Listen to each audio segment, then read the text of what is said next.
110 एकड़ agriculture land, 6 plot और 7 flats, 900 ग्राम सोना और हीरे, 17 लाख रुपए की सोने की घड़ी, एक ऑडी समेत 4 लग्जरी कारें, 2 निजी कंपनियों के साथ साझेदारी में शामिल अकेले 17 करोड़ रुपए संपत्ति का मालिक।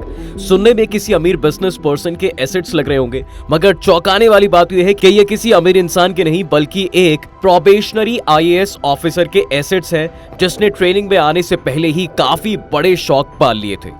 ऐसे शौक जो एक परमानेंट आईएएस को भी नहीं मिलते होंगे। अपने पद की ऐसी दादागिरी दिखानी शुरू कर दी जिसकी वजह से पूरा डिपार्टमेंट तंग हो चुका था। लेकिन कहते हैं ना, अहंकार ज्यादा समय तक नहीं टिकता, और यही अहंकार अब इस महिला आईएएस ऑफिसर को ले डूबा है। कौन है ये ट्रेनी आईएएस जिसने पूरा डिपार्टमेंट सर पर उठा लिया है?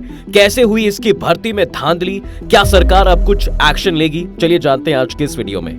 ऐसे समय में जब हर एंट्रेंस एग्जाम घोटालों से भरा हुआ है, बच्चे नीट के लिए पूरे भारत में विरोध कर रहे हैं, सुप्रीम कोर्ट तक को दखल देना पड़ रहा है, सरकार अपनी अलग सफाई दे रही है, हर स्टेट में सरकारी पेपर लीक हो रहे हैं, वहीं दुनिया की सबसे कठिन परीक्षा यूपीएससी पर भी अब सवाल उठ रहे हैं। एकमात्र ऐसा पेपर जहां लोगों को भरोसा था कि यहां सब निष्पक्ष के साथ होता है, वहां भी अब लोगों का भरोसा उठ रहा है, वो भी एक ऐसी महिला आईएएस ऑफिसर की वजह से जिसका नाम है पूजा खेड़कर।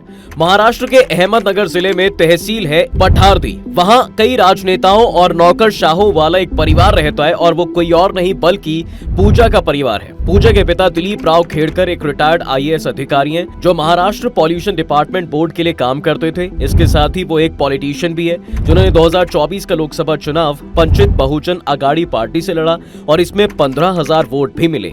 वहीं पूजा की मां मनोरमा खेड़कर पठारदी तहसील के भलगांव गांव की प्रधान है, जहां से ये परिवार आता है। उनकी हाल ही में एक वीडियो भी वायरल हुई जिसमें वो एक किसान को बंदूक से डरा रही थी, और ग्रामीणों का कहना था कि ये परिवार किसानों की जमीन पर कब्जा करने की कोशिश कर रहा था। इसके साथ ही पूजा के दादा भारत सरकार में बड़े ब्यूरोक्रेट्स थे, और पूरे परिवार में जब इतने लोग सरकारी जॉब में हो तो कहीं ना कहीं बच्चों पर भी प्रेशर आ जाता है एक गवर्नमेंट ऑफिसर बनने का। लेकिन इनकी फैमिली पे नजर डालें तो साफ देखा जा सकता है कि गवर्नमेंट जॉब में पावर का मिसयूज कैसे कोई करता है। क्या पूजा भी इस पावर को पाना चाहती थी? पूजा का कहना है कि उसने सबसे पहले पुणे से एमबीबीएस की पढ़ाई की, उसके बाद उसने दिल्ली के गंगाराम अस्पताल में काम भी किया एज अ एंडोक्रिनोलॉजिस्ट। ये वो डॉक्टर होते हैं जिनको हार्मोन्स के बारे में नॉलेज होती है। इसके बाद पूजा ने यूपीएससी को ही अपना मेन गोल बना लिया था। उसने कई बार यूपीएससी की परीक्षा दी। 2019 में वो इंडियन रेवेन्यू सर्विस IRS में भर्ती हुई, लेकिन उनका कहना था कि उनकी ये भर्ती किसी टेक्निकल इशू की वजह से नहीं हो पाई। फिर नवंबर 2021 में पूजा ने स्पोर्ट्स अथॉरिटी ऑफ इंडिया में as a assistant director apply किया, और उनको ये नौकरी मिल भी गई। इसके बाद 2021 में फिर से वो यूपीएससी देती हैं, और उन्हें इस बार अपनी ड्रीम पोस्ट आईएएस के रैंक मिल जाती है। पूजा की रैंक थी 821 और कैटेगरी में लिखा था ओबीसी और पीडब्ल्यूबीडी। ओबीसी यानी अदर बैकवर्ड क्लासेस और पीडब्ल्यूबीडी यानी पर्सन विद बेंचमार्क डिसेबिलिटी। ये विकलांगों के लिए आधिकारिक तौर पर इस्तेमाल किए जाने वाला शॉर्ट फॉर्म होता है। ये पूजा के लिए खुशी का मौका था। अब वो नौकरशाह बनने वाली थी। अब वो मसूरी के लाल बहादुर शास्त्री राष्ट्रीय प्रशासन अकादमी यानी IBSNAA में ट्रेनिंग लेकर किसी सरकारी विभाग में सचिव, SDM, डिप्टी कलेक्टर जैसी पोस्ट पर नियुक्त होने वाली थी। परीक्षा के नतीजों की खुशी बांटने के बाद पूजा खेड़कर के जीवन में ये सब हुआ, और उन्हें पहली नियुक्ति मिली महाराष्ट्र के पुणे में, और उन्हें असिस्टेंट कलेक्टर बनाया गया। लेकिन प्रोबेशनरी ऑफिसर की हैसियत से किसी भी नौकरी में शुरुआती समय प्रोबेशन का होता है। इस समय अधिकारी या कर्मचारी आमूमन काम सीखते हैं, और अगर आईएएस की बात करें तो वो अपने काम की गुण बातें सीखते हैं। लेकिन जब प्रोबेशन में नियुक्ति मिलती है तो वो जिले के प्रशासन को भी समझते हैं। प्रोबेशन खत्म होने तक अधिकारियों को आईएएस नहीं, ट्रेनी आईएएस ही कहा जाता है। इसका मतलब यह है कि अभी जो सुविधाएं एक परमानेंट आईएएस ऑफिसर को मिल रही हैं, वो अभी आपको नहीं मिलेंगी। पूजा खेड़कर जब प्रोबेशनरी ऑफिसर नियुक्त हुई तो उन्हें कायदे से गाड़ी, घर, स्टाफ नहीं मिलने थे। लेकिन पूजा ने जो पावर बचपन से अपने घर में देखी, अब वो उसका भी इस्तेमाल करना चाह रही थी। अपनी नियुक्ति से 10 दिन पहले इन सारी सुविधाओं के लिए सबसे पहले उसने पुणे जिला प्रशासन के अधिकारियों पर दबाव बनाया। उसने वहां अपने पोस्ट से नीचे अधिकारियों को कॉल और मैसेज किए और कहा कि उनके पुणे पहुंचने के पहले लाल बत्ती लगी गाड़ी, एक घर और स्टाफ उनको चाहिए। वो उन्हें कई सारी धमकियां भी देती हैं और उनसे कहती हैं कि अगर ये सब सुविधा प्रोवाइड नहीं होगी तो अंजाम अच्छा नहीं होगा। पूजा खेड़कर 3 जून को नियमानुसार अपनी पोस्ट पर पुणे में ज्वाइन करती हैं। उनकी ये डिमांड तब भी जारी रहती है और जब ये सारी डिमांड्स पूरी नहीं हुई तो हार कर पूजा खेड़कर ने फिर खुद ही कुछ कदम उठाए।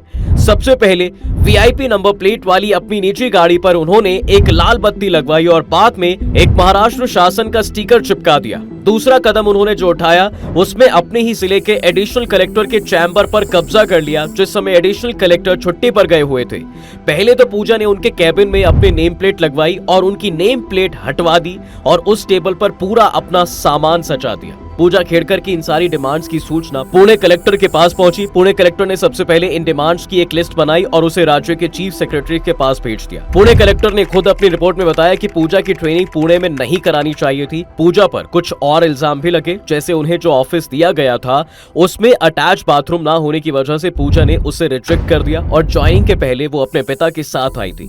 उनके पिता वहां ऑफिसर्स पर काफी झल्ला उठे और उनके साथ बदतमीजी भी की। पूजा खेड़कर ने अपर कलेक्टर की सहमति के बिना कुर्सियां, सोफा, टेबल समेत सभी सामान बाहर निकाल दिया। इन सब से तंग आकर उनके खिलाफ रिपोर्ट गई, जिसके बाद एक जांच की गई और उसमें एक बड़ी बात सामने आई कि पूजा ने सिविल सेवा का एग्जाम पास करने के लिए फर्जी डॉक्यूमेंट्स का इस्तेमाल किया है। उसने जो डॉक्यूमेंट्स दिए उसमें 2 चीजें थी। पहली ये कि वो ओबीसी से है और नॉन क्रीमी लेयर में आती है। इसका मतलब ये है कि आपकी सालाना आमदनी 8 लाख रुपए से कम होनी चाहिए। और दूसरा जो डॉक्यूमेंट पूजा ने एक दिया वो था PWBD का सर्टिफिकेट, जिसका मतलब है persons with benchmark disability category. Puja को यहाँ पर highest category reservation in the disabilities category level 5 में रखा गया, जिसमें मल्टीपल डिसेबिलिटीज वाले लोग शामिल होते हैं। पूजा का कहना था वो विजुअली इम्पेयर्ड है और वो मेंटल इलनेस से भी गुजर रही है, लेकिन उन्होंने फॉर्म भरते हुए यूनियन पब्लिक सर्विस कमीशन यानी यूपीएससी से ये बात छुपाए रखी कि उनकी सालाना आय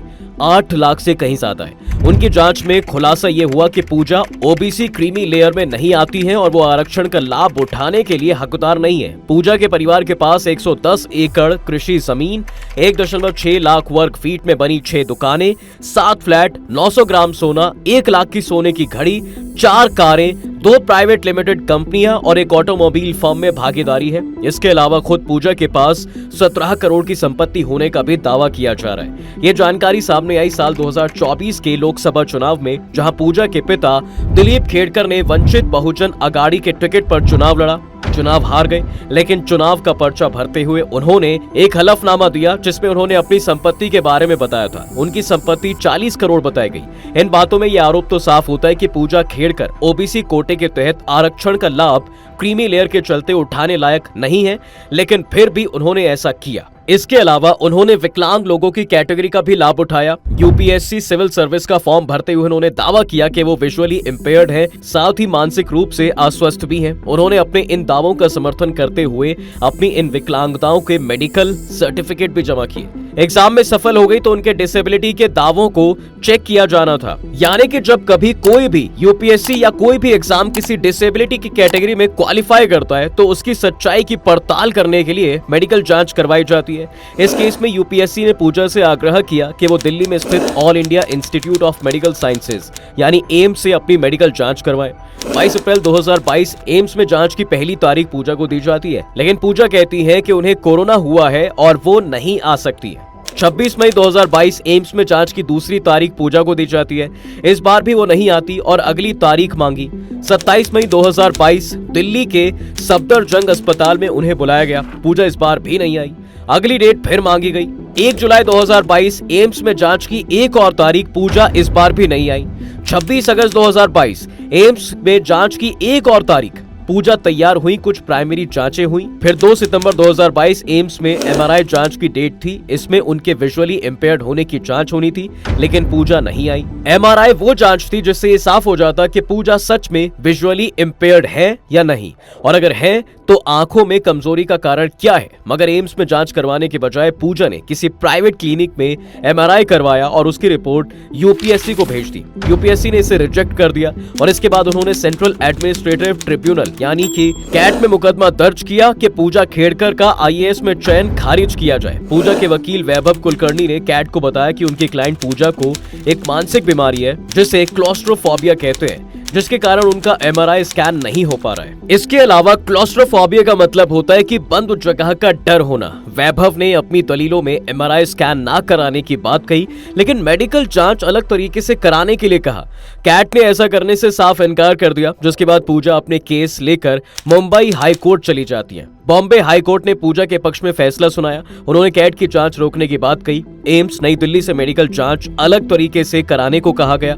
पूजा के वकील ने कहा कि पूजा ने उन्हें बताया है कि उनका मेडिकल जांच हो चुका है और उसे मंजूरी मिल गई है और ये स्कैन पूजा ने किसी प्राइवेट क्लिनिक में कराया था और इसे जमा कर दिया गया है। पूजा ने अपनी ट्रेनिंग शुरू कर दी और वो पुणे में जिला कलेक्ट्रेट में सहायक कलेक्टर बन गई। अब एक RTI कार्यकर्ता जो उसकी जांच कर रहा था, उनकी पोस्टिंग को लेकर कई सवाल पूछे गए। उन्हें भंडारा जिले में पोस्टिंग मिली, लेकिन उनका कहना था कि उन्हें पुणे में प्रशिक्षण का अवसर कैसे मिला, जिसके बाद ये सारी छानबीन शुरू हुई। अब इन सब के बाद सरकार ने एक कमेटी बनाई है पूजा खेड़कर के खिलाफ और महाराष्ट्र सरकार ने भी उसकी ट्रेनिंग रोक दी है। IPSNAA में भी उनको वापस बुलाया गया है और उनकी ट्रेनिंग रोक दी गई है। तो दोस्तों, ये थी IAS ऑफिसर पूजा खेड़कर, जिन्होंने UPSC का अब तक सबसे बड़ा स्कैम किया है। आपको क्या लगता है, सरकार को क्या फैसला लेना चाहिए? कमेंट्स में जरूर बताएं। तब तक के लिए हम आपसे विदा लेते हैं। जल्द हाजिर होंगे एक नए इंटरेस्टिंग टॉपिक के साथ। अगर ये वीडियो पसंद आए तो इसे अपने दोस्तों के साथ शेयर कर दें और हाँ, वीडियो को लाइक करना ना भूलें। और अगर आपने हमारे चैनल को अभी तक सब्सक्राइब नहीं किया है तो वो भी कर दें।